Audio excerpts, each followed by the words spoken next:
Assalamualaikum warahmatullahi wabarakatuh. Bagaimana kabar anak-anakku semua? Semoga kalian dalam kondisi sehat walafiat dan selalu dalam lindungan Allah Subhanahu wa taala. Amin. Hari ini kita berjumpa lagi bersama Bu Irfa. Insya Allah hari ini kita akan membahas materi kita untuk mata pelajaran akidah akhlak di kelas 11 di bab terakhir, yaitu materinya mengenai keteladanan dari kisah Fatimatuz Zahra dan Uwais Al-Qarni. Sebelum belajar, marilah kita sama-sama membaca basmalah. Bismillahirrahmanirrahim. Nah, untuk materi mengenai meneladani kisah Fatimatuz Zahra dan Uwais Al-Qarni berada di bab kelima materi akidah akhlak di kelas 11. Lalu sebelum Bu Irfah menerangkan mengenai materi, Ibu akan membacakan tujuan pembelajaran kita hari ini. Yang pertama, melalui perenungan dan diskusi siswa dapat menunjukkan sifat-sifat utama Fatimatuz Zahra binti Rasulullah SAW dan Uwais Al-Qarni. Yang kedua, melalui pengamatan dan diskusi siswa dapat menceritakan sifat-sifat utama Fatimatuz Zahra binti Rasulullah dan Uwais Al-Qarni. Lalu selanjutnya kalian bisa diskusi kelompok nanti untuk membahas mengenai sifat-sifat utama Fatimatuz Zahra dan Uwais Al-Qarni. Lalu melalui metode discovery learning, siswa dapat memahami sifat-sifat utama Fatimatuz Zahra dan Uwais Al-Qarni. Lalu nanti kita ada sesi tanya jawab. Dan lalu melalui metode demonstrasi dapat mempraktekkan sifat-sifat utama dari Fatimatuz Zahra dan Uwais Al-Qarni. Lalu dengan membaca riwayat singkat Fatimatuz Zahra dan Uwais, kalian dapat menganalisis sifat-sifat terpuji Fatimatuz Zahra dan Uwais Al-Qarni. Lalu dengan membaca riwayat singkat Fatimatuz Zahra dan Uwais Al-Qarni, kalian dapat menunjukkan sifat-sifat utama dari Fatimatuz Zahra dan Uwais Al-Qarni. Lalu nanti ada post test lisan dan tulisan. Kalian dapat mengungkapkan secara lisan maupun tulisan melalui sifat-sifat utama Fatimatuz Zahra dan Uwais Al-Qarni. Seperti itu ya anak-anak ya. Lalu kita lanjut ke materi yang pertama mengenai Fatimatuz Zahra. Mengenai Fatimatuz Zahra pasti insya Allah kita sudah paham semua bahwa Fatimatuz Zahra adalah putri dari Nabi Muhammad SAW dan ibunya dari Khadijah, gitu ya. Jadi insya Allah dengan mempelajari mengenai biografi dan juga keteladanan Fatimatuz Zahra, kita juga berarti meneladani dari sifat-sifat Rasulullah. Lalu ketika sudah dewasa, Fatimah menikah dengan Ali bin Abi Thalib. Dari pernikahannya melahirkan Hasan dan Husain. Fatimah dilahirkan di Mekah pada tanggal 20 Jumadil Akhir. Lalu disebutkan di biografinya bahwa kehidupan Fatimah dibagi ke dalam dua periode. Masa kanak-kanak berada di Mekah dan masa remaja berada di Madinah, gitu ya. Jadi disebutkan di sini bahwa Fatimah pun merasakan bagaimana menyedihkannya, tekanannya, banyak penyiksaannya ketika Rasulullah berdakwah untuk mensyiarkan agama Islam.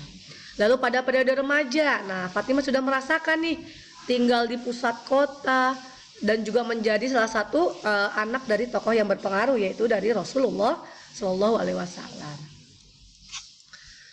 Lalu yang dapat kita ambil keteladanannya dari Fatimatuz Zahra, bahwa kehidupan rumah tangga Fatimah sangatlah sederhana.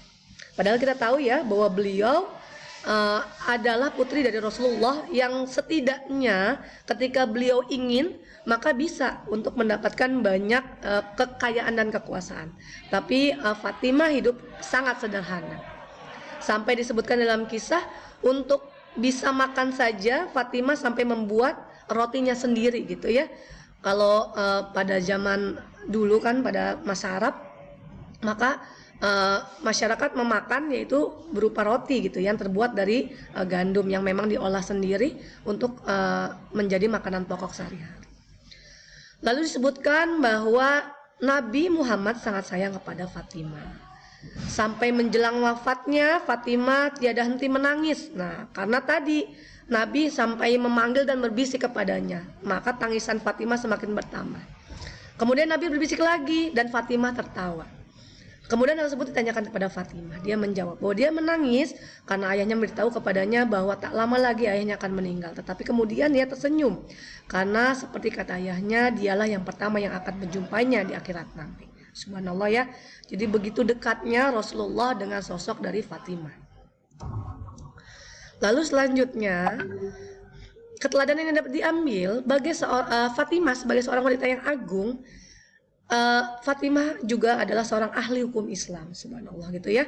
Dari Fatimah banyak diriwayatkan hadis Nabi Shallallahu Alaihi Wasallam, dan dialah tokoh perempuan dalam bidang kemasyarakatan dan orangnya terkenal sangat sabar dan bersahaja serta memiliki akhlak yang mulia. Nah, jadi demikian kisah Fatimah Zahra, seorang wanita yang selalu mendukung perjuangan ayahnya dan suaminya. Walaupun anak seorang yang sangat disegani, namun Fatimah tidak pernah sombong. Dan seorang istri yang sangat sederhana hidupnya tanpa banyak menuntut pada suaminya. Nah, jadi jelas dari berbagai keteladanan yang ada pada diri Fatimah, maka sangat patut kita jadikan contoh dalam kehidupan kita sehari-hari. Lalu yang kedua, tokoh yang kedua yang akan kita bahas adalah mengenai Uwais Al-Qarni. Insya Allah kalian pasti sudah pernah mendengar ya, bahwa kisah Uwais Al-Qarni begitu berbaktinya kepada ibunya, Masya Allah gitu ya. Untuk yang pertama kita bahas dulu mengenai riwayat hidup singkat Uwais Al-Qarni. Uwais Al-Qarni adalah salah seorang penduduk Yaman, Iron Corn dari kabilah Murad. Ayahnya sudah tiada dan dia hidup bersama ibunya dan sangat berbakti kepada ibunya. Dan inilah yang menjadikan Uwais Al-Qarni merupakan orang yang tidak terkenal di bumi, justru terkenal di langit, penduduk langit gitu ya, karena berbagai upaya yang dia lakukan kepada baktinya kepada ibunya, Masya Allah. Jadi disebutkan Uwais pernah mengidap penyakit kusta, lalu kepada Allah dan diberi kesembuhan, tapi masih ada bekas sebesar dirham di kedua lengannya. Menurut keterangan Nabi Muhammad mengatakan bahwa Uwais Al-Qarni adalah pemimpin para tabi'in. Suatu ketika Nabi Muhammad berkata kepada Umar bin Khattab, jika kamu bisa meminta kepadanya untuk memohon ampun kepada Allah untukmu, maka lakukanlah. Subhanallah ya. Begitu spesialnya Uwais Al-Qarni. Ketika Umar bin Khattab telah menjadi Amirul Mukmin, ia bertanya kepada para jamaah haji dari Yaman di Baitullah pada musim haji, apakah di antara warga kalian ada yang bernama Uwais Al-Qarni? Mereka menjawab, ada. Umar kemudian bertanya lagi, bagaimana keadaannya ketika kalian meninggalkannya? Mereka menjawab tanpa mengetahui derajat Uwais yang sebenarnya, kami meninggalkannya dalam keadaan miskin harta benda dan pakaiannya usang.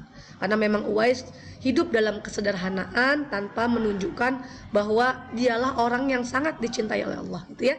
Lalu Umar bin Khattab berkata kepada mereka, celakalah kalian, sungguh Rasulullah pernah bercerita tentangnya, kalau dia bisa memohonkan ampun untuk kalian maka lakukanlah. Dan setiap tahun Umar bin Khattab lalu menanti Uwais, dan kebetulan suatu ketika dia datang bersama jamaah haji dari Yaman. Lalu Umar menemuinya, dia hendak memastikan terlebih dahulu. Makanya dia berkata, siapa namamu? Orang itu menjawab, namaku Uwais. Umar melanjutkan pertanyaannya, di Yaman daerah mana? Dia menjawab, dari Qarn. Umar berkata lagi, dari kabilah mana? Dia menjawab, dari kabilah Murad. Lalu disebutkan bahwa akhirnya Umar bercerita gitu ya, dan bertanya, dan Uwais akhirnya menjawab. Dan akhirnya terakhir bahwa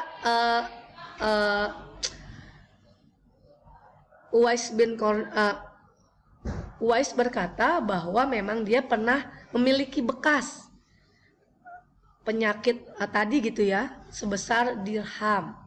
Lalu akhirnya Umar melihat tersebut dan yakin bahwa itu adalah Uwais Al-Qarni. Lalu akhirnya Umar meminta agar Uwais bisa memohonkan ampun kepada Allah untuk Umar bin Khattab gitu ya.